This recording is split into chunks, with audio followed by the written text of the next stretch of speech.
operasyon.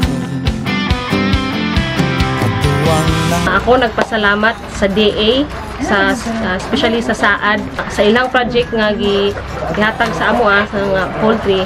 Naabot na manok, karon abot din ang katong mga sa net, spray, disinfectant, mga pala, timbangan.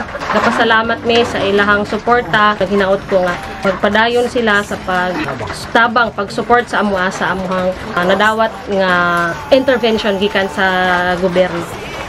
Dako kay akong pagpasalamat nga nadawat namo gikan sa DA SAAD ang mga manok nga egg production para sa among livelihood sa Barangay Panulong. Dako akong pasalamat sa DA SAAD sa among nadawat nga ready to lay o sa mga feeds nga ilang gihatag kanamo. Salamat kaayo og hinaot nga naapay dugang nga ikahatag gikan sa SAAD.